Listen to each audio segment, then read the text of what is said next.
Hello everyone, आज हम लोग क्लास 10th का चैप्टर नंबर 4 क्वाड्रेटिक इक्वेशन की एक्सरसाइज 4.3 का क्वेश्चन नंबर 4 डिस्कस करेंगे। ठीक है, इससे पहले स्टूडेंट हम क्वेश्चन नंबर 1 to 3 अपनी प्रीवियस वीडियो में कर चुके हैं।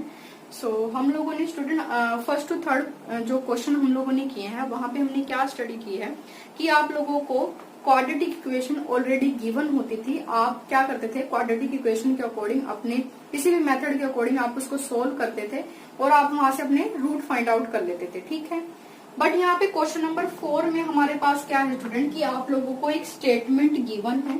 आप लोगों ने स्टेटमेंट को अच्छे से रीड करना है, फिर आपने इसको क्या करना है, अकॉर्डिंग टू योर क्वेश्चन आपने अपनी क्वाड्रेटिक इक्वेशन में इसको चेंज करना है। जैसे वो क्वाड्रेटिक इक्वेशन बन जाएगी फिर हम क्या करते हैं स्टूडेंट, उसके रूट्स फाइंड आउट करेंगे। ठीक है, सो स्टेप बाय स्टेप करते हैं जैसे हम पहले करते थे। स्टेटमेंट क्या है आपके पास student, the sum of the reciprocal of Rahman age in year. ठीक है, रहमान की एज, आपको रहमान की एज के बारे में बताया हुआ है कि इन ईयर है। ऑब्वियसली एज जो होती है वो ईयर में ही होती है।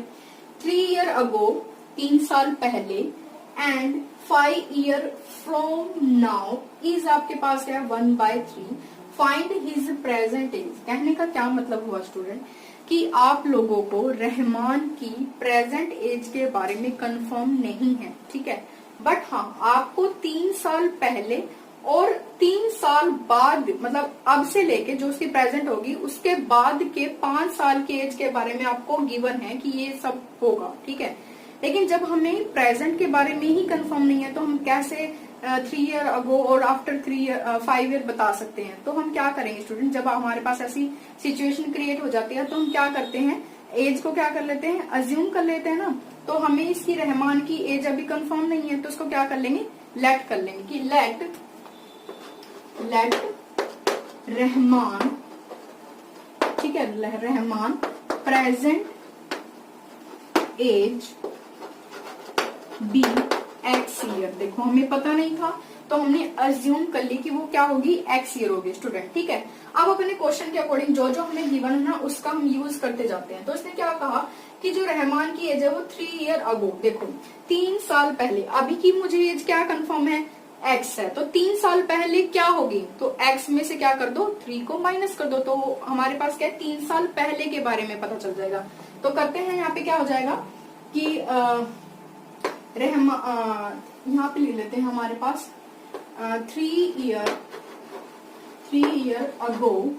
ठीक है,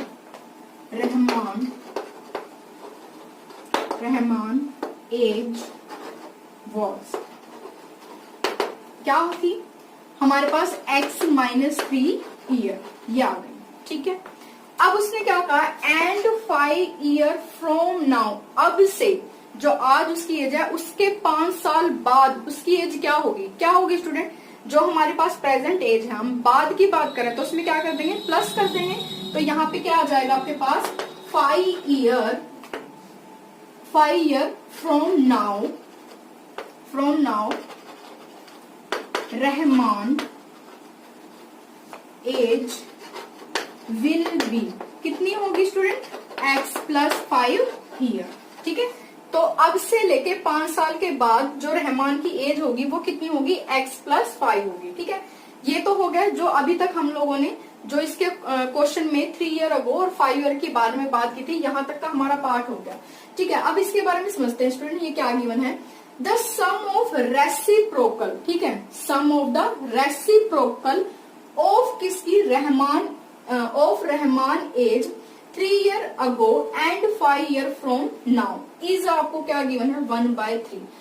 इसको लाइन को हम सिंपल वे में कैसे कर देंगे स्टूडेंट, देखो सबसे पहले उसने बोला हुआ है सम ऑफ सम, पहले तो सम पढ़ लो, सम का मतलब क्या होता है, प्लस। ठीक है, फिर इसने क्या बोला, of the reciprocal of Rahman age. ठीक है, रेसिप्रोकल करना है, रेसिप्रोकल का मतलब क्या होता है कि 1/, मतलब आपको 1/, की कुछ टर्म में लिखना है। लिखने भी किसकी है, रहमान की एज को लिखना है, और कौन सी एज को, जो 3 साल पहले है और आज से लेके 5 साल बाद होने वाली है उसका रेसिप्रोकल करना है।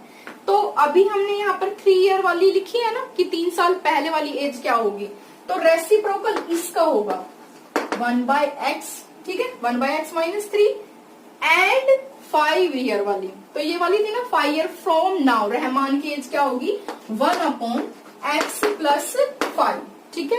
ये हो गया, देखो प्लस भी हो गया, मतलब सम बोला था सम हो गया, रेसिप्रोकल बोला था यहाँ पे रेसिप्रोकल भी हो गया, ऑफ रहमान एज, रहमान की एज का, कौन सी वाली एज के बारे में बात कर रहा था, 3 साल पहले की और अब से 5 साल बाद होने वाली एज के बारे में। तो सारी की सारी देखो 3 साल पहले वाली ये थी और 5 अब से लेके 5 साल बाद वाली एज है, उस सब को हमने इस टाइप से लिख दिया, ठीक है। अब उसके बाद उसने क्या कहा है, इज आपके पास क्या है 1/3, तो इसका मतलब हो जाएगा, इज का मतलब है कि वो विच इज इक्वल टू 1/3, ठीक है। तो ये पूरी की पूरी जो आपकी लाइन थी वो किस में कन्वर्ट होगी, आपकी इस फॉर्म में कन्वर्ट हो गई है, ठीक है। तो इसके बाद अब स्टूडेंट जैसे हम लोगों ने, या आप लोगों का अगर आपको थोड़ा सा माइंड होगा तो क्वेश्चन नंबर 3 का सेकंड पार्ट कुछ इसी टाइप से था, ठीक है। तो इसको सॉल्व करते हैं, कैसे करेंगे स्टूडेंट। सबसे पहले आप चेक कीजिए कि यहाँ पे आपको x माइनस आपके पास क्या है 3 है और आपके पास x+5 है, तो इसका हमने क्या कर लिया एलसीएम ले लिया। एलसीएम लेने के बाद क्या करते हैं स्टूडेंट, डिनोमिनेटर से डिवाइड, न्यूमिनेटर से क्या करते हैं मल्टीप्लाई। तो यहाँ पे देखो x-3 है, यहाँ पे x-3 है, ये से ये क्या हो जाएगा कट हो जाएगा ना, क्योंकि डिवाइड करते हैं डिनोमिनेटर से। फिर 1 से क्या करेंगे मल्टीप्लाई, तो x प्लस क्या आ जाएगा 5 आ जाएगा, प्लस x+5 है, यहाँ पे x+5 है, डिनोमिनेटर से क्या हो जाएगा, जो डिनोमिनेटर यहाँ पे देखो चेक कीजिए, x+5 आपका डिनोमिनेटर है और ये 1 में क्या है इसका न्यूमिनेटर पार्ट है, तो डिनोमिनेटर x+5 है, यहाँ से x+5 ये कट जाएगा, 1 किससे मल्टीप्लाई हो जाएगा x-3 से मल्टीप्लाई हो जाएगा, ठीक है, विच इज इक्वल टू 1/3, ठीक है। अब यहाँ पे चेक कीजिए, अब यहाँ पे ऐसे सोल्व कर लेते हैं स्टूडेंट, हमारे पास क्या आ जाएगा, देखो ये x+5 फिर प्लस x, क्योंकि बाहर प्लस का साइन है तो आपका जो अंदर ब्रैकेट के अंदर कुछ भी चेंजेस नहीं आएगा, तो ये आ जाएगा हमारे पास, ठीक है। अब इसको हम क्या करते हैं स्टूडेंट मल्टीप्लाई करते हैं। मल्टीप्लाई करने का भी एक इजी वे है, चलो मैं आपको इसके नेक्स्ट स्टेप में बताती हूँ। यहाँ पे इसको भी ऐसे ही रहने दो 1/3, ठीक है। अब यहाँ पे चेक कीजिए, आप लोगों के पास ये क्या आ गया, देखो x और x कितना हो गया स्टूडेंट 2x हो गया, और यहाँ पे आपका 5 पॉजिटिव है, ये 3 नेगेटिव का है, तो कितना आ जाएगा स्टूडेंट प्लस आपके पास क्या आ जाएगा 2 आ जाएगा हमारे पास, ठीक है। अब उसके बाद देखिए स्टूडेंट हमारे पास क्या होगा, इसको हम x-3 x+5 और 1/3 इसको हमने एज इट इज लिख लिया, ठीक है। अब हम यहाँ पर देखो स्टूडेंट, ये भी आप लोगों के पास क्या है इस टाइप की फॉर्म में है ना, फ्रैक्शन फॉर्म में, ये भी फ्रैक्शन फॉर्म है, तो इसका मतलब हम क्या करेंगे यहाँ पे क्रॉस मल्टीप्लाई कर देंगे। क्रॉस मल्टीप्लाई का मतलब क्या है, ये वाला जो डिनोमिनेटर पार्ट है वो इस वाले के न्यूमिनेटर पार्ट से मल्टीप्लाई हो जाएगा, और ये वाला जो डिनोमिनेटर पार्ट है वो इस वाले न्यूमिनेटर पार्ट से क्या हो जाएगा मल्टीप्लाई हो जाएगा, ठीक है। तो इसको हम करते हैं,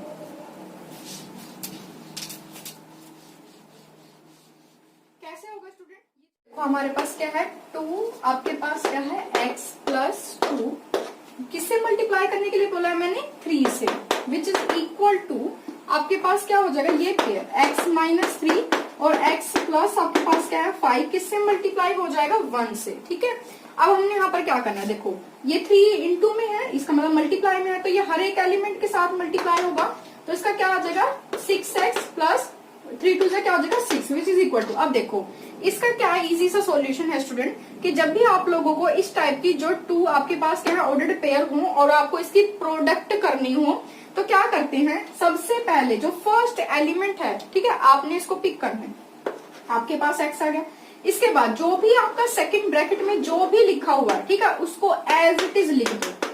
लिखने के बाद यहाँ पे चेक करो, इसके बाद आपने सिर्फ चेक यहीं पे करना है, ठीक है, इसको तो एज इट इज आपने पिक करना है और अपनी नोटबुक में राइट डाउन कर लेना, ठीक है। अब यहाँ पे क्या होगा, यहाँ पे साइन चेक करो किसका है नेगेटिव का, नेगेटिव आपके, और साथ में क्या लिखा हुआ है 3 आ गया, और उसके बाद सेकंड आपके पास क्या है ब्रैकेट, ये जो आपकी है वो एज इट इज आ जाएगी। कहने का क्या मतलब है कि अगर आपने इसको पिक किया है तो ये वाली ब्रैकेट वो यहाँ पे सेम आ जाएगी, फिर ये जो माइनस का साइन और 3 था, ठीक है, माइनस साइन 3 था, इसको हमने एज इट इज लिखा, और ये सेकंड ब्रैकेट है उसको भी हमने एज इट इज ही पिक कर लिया।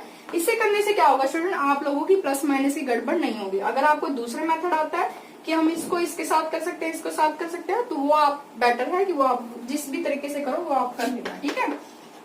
अब यहाँ पे चेक कीजिए, ये क्या होगा 6 6x होगा प्लस 6 आ जाएगा विच इज इक्वल टू, अब देखो ये x और x है, यहाँ पे क्या हो जाएगा x का स्क्वायर हो जाएगा प्लस बीच में साइन प्लस का है तो क्या हो जाएगा 5x आ जाएगा माइनस 3x आ जाएगा और माइनस 15 हो जाएगा। 3 5 से कितना होता है 15 होता है, नेगेटिव का साइन आएगा क्योंकि प्लस माइनस माइनस हो जाता है। ठीक है, अब इसके बाद देखो हमारे पास क्या होगा स्टूडेंट 6x आ जाएगा प्लस 6 हो जाएगा विच इज इक्वल टू, अब यहाँ पे चेक कीजिए x का स्क्वायर है, ये प्लस का है ये माइनस का है तो प्लस माइनस माइनस हो जाएगा तो 2x आ जाएगा नेगेटिव 15 हो जाएगा हमारे पास। ठीक है, अब हम जैसे हमारी स्टैंडर्ड फॉर्म होती है स्टूडेंट कि हम x की स्क्वायर वाली टर्म को पहले लिखते हैं फिर x को लिखते हैं फिर कांस्टेंट टर्म को लिखते हैं, तो सेम एज इट इज यहाँ पे क्या करते हैं वही अप्लाई कर देते हैं। सबसे पहले हमने x की स्क्वायर वालों को पहले लिखेंगे फिर x वालों को लिखेंगे, जो कांस्टेंट बच गया फिर हम उसको लिख लेंगे। ठीक है, तो यहाँ क्या आ जाएगा x का स्क्वायर प्लस, अब यहाँ पे चेक कीजिए यहाँ पे मेरे पास 2x है इसको एज इट इज लिख दिया, ये मेरे पास इधर लेफ्ट हैंड साइड में 6x है इधर आएगा राइट हैंड साइड आएगा तो नेगेटिव 6x हो जाएगा। ठीक है, यहाँ पे मेरे पास क्या है नेगेटिव 15 है, ये प्लस का आपके पास क्या है 6 है, राइट हैंड साइड आएगा तो नेगेटिव 6 हो जाएगा विच इज इक्वल टू क्या हो जाएगा स्टूडेंट 0 हो जाएगा हमारे पास। ठीक है, अब उसके बाद हमने यहाँ पर क्या करना है देखो, अब आपके पास क्या है 6, यहाँ पे चेक करते हैं ये आ जाएगा 6x का स्क्वायर प्लस माइनस माइनस हो जाएगा तो कितना आ जाएगा आपके पास 4x आ जाएगा हमारे पास, और यहाँ से आपके पास कितना आ जाएगा स्टूडेंट, ये माइनस माइनस कितना हो जाएगा प्लस हो जाएगा 21 आ जाएगा विच इज इक्वल टू 0। अब आप चेक कीजिए, आप लोगों को मैंने स्टार्टिंग में बताया था कि आपको पहले इक्वेशन गिवन होगी, स्टेटमेंट गिवन होगी, स्टेटमेंट गिवन होने के बाद आपको इसमें किस में कन्वर्ट करना है क्वाड्रेटिक इक्वेशन में। आप यहाँ पे चेक कर सकते हैं ये हमारी क्या आ गई है क्वाड्रेटिक इक्वेशन आ चुकी है। अब इसको हमने कैसे सॉल्व करना है देखो स्टूडेंट, ये आप लोगों की एक टाइप की ये फॉर्म बन गया ax का square plus bx plus c which is equal to 0 and where a is not equal to 0। ठीक है, अब मैंने इसके कुछ स्टेप्स होती हैं स्टूडेंट। स्टेप नंबर 1 क्या होता है कि आपको a यहाँ पे आपके पास क्या है स्टूडेंट, यहाँ पे कुछ भी नहीं है, दैट मीन आपके पास क्या है 1। ठीक है, और c आपके पास क्या है नेगेटिव 21। ठीक है, तो नेगेटिव का साइन अभी 1 मिनट के लिए स्किप कर दो। आपने स्टेप नंबर 1 क्या रहेगा आप लोगों का कि आपको a को c से मल्टीप्लाई करना है। ठीक है, a को c से मल्टीप्लाई करना है। अब a यहाँ पे क्या है आपके पास 1 और c यहाँ पे क्या है आपके पास 21, तो a1 को 21 से मल्टीप्लाई किया देन यू विल गेट 21। ठीक है, ये स्टेप नंबर 1 रहेगा कि आपको a को c से मल्टीप्लाई करना है। ठीक है, अगर आपको कंफर्म नहीं है तो मैं यहाँ पे लिख रही हूँ जस्ट आपकी नॉलेज के लिए कि a हमारे यहाँ पास कितना है 1 है, b हमारे पास क्या है आपके पास अभी नेगेटिव 4 है और c आपके पास क्या है नेगेटिव 21 है। ठीक है, मैंने यहाँ पे नेगेटिव या पॉजिटिव इसलिए नहीं लिया क्योंकि यहाँ पे बस मुझे आपका साइन ये सिर्फ आपको बताना था कि a c से क्या होता है। ठीक है, मल्टीप्लाई करने पर क्या आता है, इसका माइनस प्लस का वो हम क्वेश्चन में यहाँ डायरेक्ट ही मैं आपको बताऊंगी कि प्लस माइनस का जो भी इसका रोल है वो मैं यहीं पे आपको करके दिखाऊंगी। यहाँ पे हम सिर्फ पॉजिटिव टर्म्स को लेके चलेंगे। ठीक है, देन इसके बाद हमारे पास क्या होगा student step number 2। Step number 2 क्या होगा कि हमें इसका क्या लेना है, जो भी ये आपको मल्टीप्लाई करने पर है इसका मैंने क्या लेना है स्टूडेंट एलसीएम लेना है। ठीक है, एलसीएम अब ले लो। अब देखो 2 के टेबल में 21 तो नहीं आता, 3 के टेबल पे चेक करो, 3 के टेबल पे आता है ना, 3 7 से क्या होता है 21 होता है, तो 7 कब आता है 7 के टेबल पे आता है ऑब्वियसली। ठीक है, अब आप ये चेक कीजिए जो आपने एलसीएम लिया है, ठीक है, आपके पास क्या आ गया है 3 आ चुका है और 7 आ चुका है। ठीक है, आपने इनको मल्टीप्लाई करके देखा, ठीक है, आपने मल्टीप्लाई करके देखा आपको 21 मिल गया। ठीक है, लेकिन आपको साथ ही साथ ये भी चेक करना है कि आपको, ठीक है, इसको इस टाइप से प्लस या माइनस करना है कि आपके पास b आ जाए। क्या आना चाहिए आपके पास b आना चाहिए। तो आप देखो अगर मैं यहाँ पर ये कह दूं कि देखो यहाँ पे ये तो प्लस माइनस क्या होता है स्टूडेंट माइनस होता है। अगर आप 7 में से 3 को सब्ट्रैक्ट करते हो तो आपके पास कितना आएगा 4 आ जाएगा, और यही तो आपके पास क्या है b है। और देखो मैंने यहाँ पर जो 7 के आगे ही माइनस लगाया है, लेकिन मैंने यहाँ पे b के सामने नहीं लगाया। क्यों, देखो क्योंकि हमारे पास b जो था वो नेगेटिव का था। ठीक है, नेगेटिव का था मेरा आंसर नेगेटिव में कब आ सकता है? जब मैं बिगर टर्म के सामने नेगेटिव का साइन अप्लाई करूंगी, तभी तो मेरे पास क्या आएगा, नेगेटिव का साइन आएगा ना। अगर मान लो मैं यहाँ पे ऐसे कर देती, सपोज करो कि मैं ऐसे कर देती -3 और +7, ठीक है, आंसर तो तब भी आपके पास 4 ही आता, लेकिन मुझे चाहिए क्या था, मुझे तो -4 चाहिए था। नेगेटिव कब आ सकता है? जब मैं यहाँ पे 7 के सामने माइनस और जो आपका पास ये जो 3 था इसके सामने प्लस का साइन रखोगी, तभी तो मुझे बी जो है वो आपको क्या मिलेगा, 4 मिलेगा। ठीक है स्टूडेंट, तो ये आप लोगों के 3 स्टेप्स हैं। ये स्टेप नंबर 1 था कि आपने ए क्रॉस सी करना है। सेकंड स्टेप क्या था कि एलसीएम लेना है। और जो आपका थर्ड स्टेप था वो ये था कि जो भी आपके यहाँ पे एलसीएम वाला पार्ट आएगा उसको आपने इस टाइप से आपने ऐड और सब्ट्रैक्ट करना है कि आपको फाइनली क्या मिल जाए, बी मिल जाए। ठीक है, तो ये 3 स्टेप्स हैं, आप लोग इसको अच्छे से कर लेना स्टूडेंट। कभी भी आपको लाइफ में मतलब आपको प्रॉब्लम नहीं होगी, कभी भी किसी भी क्वेश्चन में ये 3 स्टेप्स आपको अगर आपके माइंड में है तो। ठीक है, अब आप क्या करोगे स्टूडेंट, देखो अब इसमें भी हमने यहाँ पर क्या करना है, देखो ये जो चीज है ना, देखो ये वाला पार्ट और ये वाला पार्ट, ये वाला, ठीक है, ये वाला और ये वाला, इसको अपने क्वेश्चन में एज इट इज लिख दो। एक्स का square -21 which is equal to 0। ठीक है, ये हो गया। अब यहाँ पे चेक करो, मुझे यहाँ पे ये -4 के स्पेस पे अब क्या लिखना है स्टूडेंट, ये लिखना है।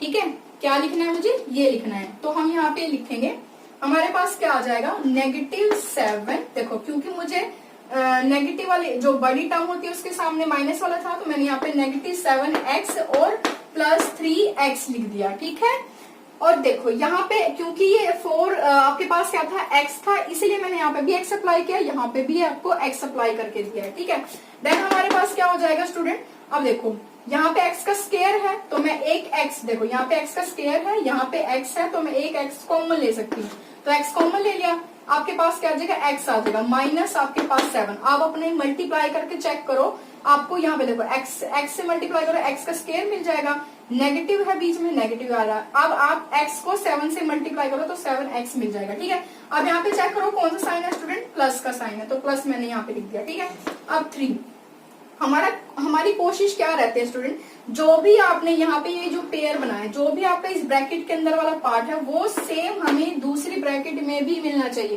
तभी आप ये कह सकते हैं कि जो आप ये रूट बना रहे हैं वो क्या है, आपके सेम है। ठीक है, तो यहाँ पे हमने 3 को कॉमन ले लिया, मुझे यहाँ पे x चाहिए तो मैंने यहाँ पे x रख लिया। ठीक है, यहाँ पे साइन किसका है, माइनस का, यहाँ पे भी साइन क्या है, माइनस का है। तो देखो अगर मैं यहाँ पे प्लस का साइन रख रही हूँ तो मैं यहाँ पे देखो प्लस माइनस माइनस, तो मुझे यहाँ पे माइनस ही मिलेगा। ठीक है, फिर हम यहाँ पे क्या करेंगे स्टूडेंट, 7 आ जाएगा। अब इसको मल्टीप्लाई करके देखो, 3x आ गया, ऊपर चेक करो आ गया, फिर minus plus minus minus, minus भी मिल गया, और 3 को 7 से मल्टीप्लाई करोगे तो कितना मिल जाएगा, 21 आ जाएगा, विच इज इक्वल टू 0। अब आप ये चेक कर लो कि ये वाला भी और ये वाला जो पेयर है वो आपके क्या है, सेम है ना।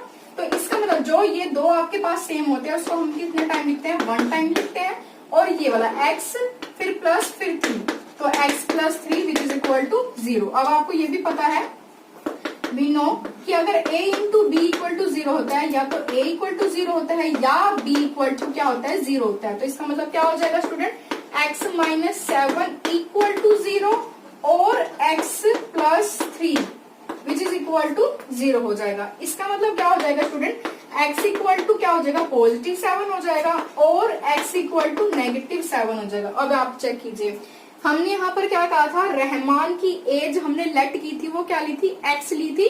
तो यहाँ पे x की 2 वैल्यूज आ गए हैं, एक तो आपके पास क्या है, +7 है, एक आपके पास क्या है, नेगेटिव, आपके पास क्या है 3। अब आपको अच्छे से पता है स्टूडेंट कि जब भी हम एज की बात करते हैं, एज तो कभी नेगेटिव होती ही नहीं है, तो एज क्या हो जाएगी, 7 हो जाएगी, वो पॉजिटिव आ जाएगी। तो हम यहाँ पे कह सकते हैं कि hence Rahman present age be, x कितनी थी, 7 थी ना, तो 7 ईयर हो जाएगी। ठीक है, आई होप कि आप लोगों को ये क्लियर हुआ होगा। ठीक है स्टूडेंट।